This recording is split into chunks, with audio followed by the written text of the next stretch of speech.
The intake nurse wouldn't look me in the eye as she fastened the plastic bracelet around my wrist. Voluntary admission for severe depression with suicidal ideation.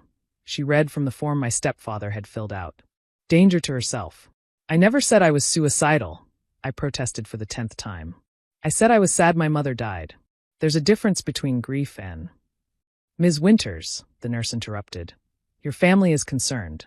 Your stepfather says you've been isolated, refusing to eat, talking about joining your mother.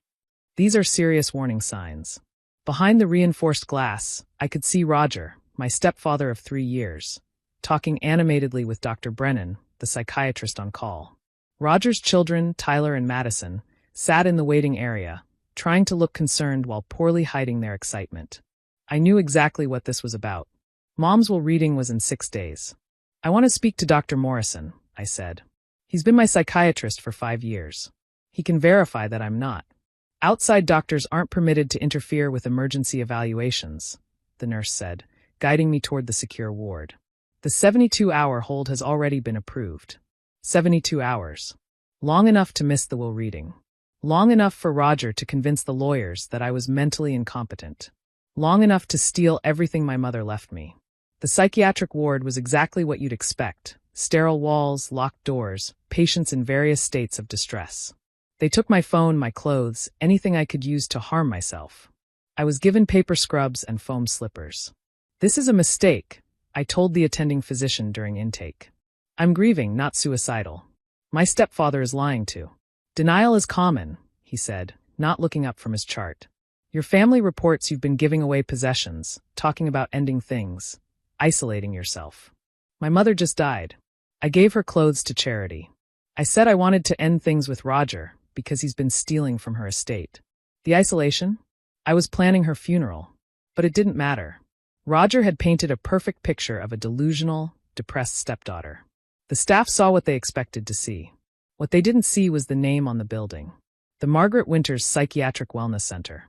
Named after my grandmother. Funded by my family's foundation. The same foundation that had donated $50 million to this hospital over the past decade. I spent the first day playing along, attending group therapy, taking whatever medications they gave me. I needed to appear cooperative while I figured out my next move. But by evening, I overheard 2 nurses talking. The Winters girl is responding well to treatment. Dr. Brennan thinks we might need to extend beyond the 72-hour hold. Family agrees? Stepfather's already signed the paperwork. Says she's been unstable since her mother's death. Probably needs long-term care. Long-term care. They were going to keep me here indefinitely. That night, I lay in the narrow bed, staring at the ceiling tiles. Somewhere in this hospital was a bronze plaque thanking the Winters Foundation for our generous support in building a world-class psychiatric facility. My mother had cut the ribbon on this wing 2 years ago, and now I was a prisoner in it. The second day, I made my move. During art therapy. Yes, they made us do art therapy. I asked the instructor for extra paper. I want to write a letter to my family, I said, to apologize for worrying them. She smiled, pleased by this breakthrough, and gave me several sheets. But I wasn't writing to Roger. I was writing to someone who actually mattered. James, I wrote, addressing my lawyer. Asterisk, I'm being held against my will in the Winters psychiatric wing. Roger has orchestrated this to prevent me from attending Mom's will reading. Please verify my competency with Dr. Morrison and investigate Roger's financial activities. Also, please inform the hospital board that their largest donor is currently being held on a fraudulent psychiatric hold. I'm sure they'll find that interesting, asterisk. I folded the letter carefully and during lunch approached Marcus, a patient I'd noticed was getting day passes. I'll give you $1,000 to mail this letter, I whispered. His eyes widened. How do I know you're good for it? Google Winters Foundation and hospital donation. I'm Rebecca Winters. He pocketed the letter. Day 3 began like the others, medication, breakfast, group therapy. But at 10 a.m., chaos erupted. The ward doors burst open and Dr. Patricia Chun, the hospital's chief of staff, rushed in looking like she'd seen a ghost. Behind her was James Hartley, my lawyer, and 2 other men in expensive suits. Ms. Winters. Dr. Chen's face was flushed. I'm so sorry. There's been a terrible misunderstanding. Dr. Brennan appeared, looking confused. What's going on? This patient is on a psychiatric hold. This patient, Dr. Chin said through gritted teeth, is Rebecca Winters. The Rebecca Winters. As in the name on the building. As in our largest individual donor. As in the woman whose foundation keeps half this hospital running. The color drained from Dr. Brennan's face. Furthermore, James stepped forward, we have documentation showing that Mr. Roger Tompkins has been systematically stealing from the Winters estate. He's already attempted to liquidate several properties belonging to Ms. Winters while she's been involuntarily confined. I was told she was suicidal, Dr. Brennan stammered. The family said. The family, I stood up, still in my paper scrubs but with more dignity than I'd felt in days, lied. Roger needed me out of the way for the will reading. What better way than to have me committed? This is a liability nightmare, one of the suited men, clearly a hospital lawyer, muttered. Dr. Chen turned on Dr. Brennan. Did you verify the claims? Did you contact her existing psychiatrist? Did you do any due diligence before locking up our biggest benefactor? The stepfather had convincing documentation. Forged, James interrupted. We've already verified. He also failed to disclose that he has no legal authority over Ms. Winters, who is 28 years old and has never been declared incompetent. Get her belongings, Dr. Chin ordered a nurse. Now, as I changed back into my clothes, 3 days wrinkled but better than paper scrubs, James filled me in. Marcus delivered your letter yesterday. I immediately contacted the hospital board. Did you know your foundation is currently funding a new children's wing? Mom mentioned it before she died. Well, the board was very interested to learn their primary donor was being held on a fraudulent psychiatric hold. They were even more interested when I mentioned the words lawsuit, fraud, and criminal conspiracy. I emerged from the bathroom to find Roger in the hallway, in handcuffs. Rebecca. He tried to lunge toward me, but the police held him back. This is a misunderstanding. I was trying to help you. Help yourself to my inheritance, you mean. I looked at the officers. Check his car. I bet you'll find documents from my mother's estate. They did. Deeds, bank statements, investment portfolios. Everything he'd need to transfer ownership while I was incompetent. Tyler and Madison were in the waiting room, looking much less excited than they had 3 days ago. Aunt Rebecca, Madison started, tears in her eyes. We didn't know. Save it, I said. You knew exactly what your father was doing. I heard you laughing about crazy Rebecca when you thought I was sedated. Dr. Chen walked me to the entrance, apologizing profusely with every step. Ms. Winters, I assure you, we will investigate how this happened. Dr. Brennan will face a full review. And of course, we'll compensate. You'll do more than that, I said.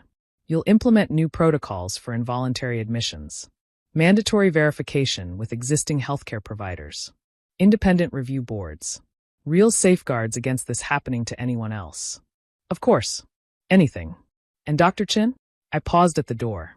The Winters Foundation will be conducting a full audit of how our donations are being used. I'm particularly interested in why a doctor would accept a fraudulent commitment without basic verification.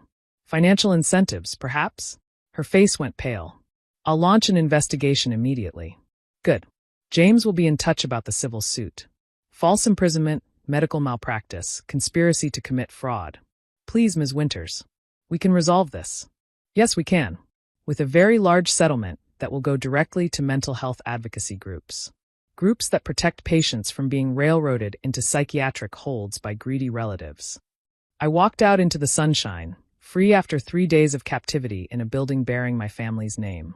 The will reading was in 3 days. Roger would be in jail. His children would get nothing. Mom had been clear about that in her will, though Roger hadn't known about the clause excluding anyone who attempted to undermine or contest the mental capacity of my daughter Rebecca. Mom always was thorough. Rebecca, James said as we reached his car. I'm sorry this happened. Your mother would be horrified. She'd be vindicated, I corrected. She never trusted Roger. Said he was too interested in the foundation, too eager to be involved in family finances. What's your next move? First, a real shower. Then, we're going to audit every transaction Roger's made in the last 3 years. I want to know every penny he's stolen, every document he's forged, every lie he's told. And the hospital? I looked back at the building. My grandmother's legacy turned into my prison. The hospital gets a choice. They can cooperate fully with reforming their commitment procedures, or the Winters Foundation finds a new beneficiary. Plenty of hospitals would love $50 million in funding. They'll cooperate. They'd better. Because right now, I'm very interested in funding mental health advocacy groups. Specifically, ones that investigate fraudulent psychiatric holds. 2 weeks later, the settlement was substantial. 8 figures, all directed to mental health advocacy. Dr. Brennan lost his license. Turned out Roger had paid him $50,000 to fast-track my commitment. The hospital implemented new procedures named, ironically, the Winters Protocol, requiring multiple independent verifications before involuntary holds. Roger got 15 years for fraud, conspiracy, and false imprisonment. His children lost the house Roger had bought with stolen funds from my mother's accounts. They tried to apologize again at the sentencing, but I was done with the Tompkins family. The will reading went smoothly. Mom had left me everything, as expected. The foundation, the estate, the responsibility of continuing our family's philanthropic work. But she'd also left a letter. My dearest Rebecca, it read. Asterisk if you're reading this, then Roger has shown his true colors. I've left provisions in place to protect you, but I know you're strong enough to protect yourself. Trust your instincts. Guard our legacy. And remember, sometimes the best revenge against those who try to paint you as crazy is to remain devastatingly sane. Asterisk. I kept the letter on my desk at the foundation, a reminder that Mom saw this coming. The Margaret Winters Psychiatric Wellness Center still stands, but with new management and new policies. No one gets committed without independent verification now. No family member can override a patient's existing medical team. And there's a new plaque in the lobby, right next to my grandmother's, in memory of all those silenced by false psychiatric holds. May this institution never again be used as a weapon against the vulnerable. Rebecca Winters, survivor. Dr. Chin calls me monthly, updating me on the reforms. She knows the foundation's funding depends on it. Ms. Winters, she said during our last call, I want you to know that what happened to you has transformed how we operate. It will never happen again. Good, I said, because I'll be watching. And unlike 3 years ago, everyone now knows exactly who I am. The danger to herself? That was never me. The real danger was a man who thought he could steal an inheritance by having me locked away. He forgot one crucial thing. Psychiatric holds are temporary, but lawsuits, and the reforms they create, last forever. And donations? Well, those can be withdrawn as easily as they're given. Something the hospital board remembers every single day.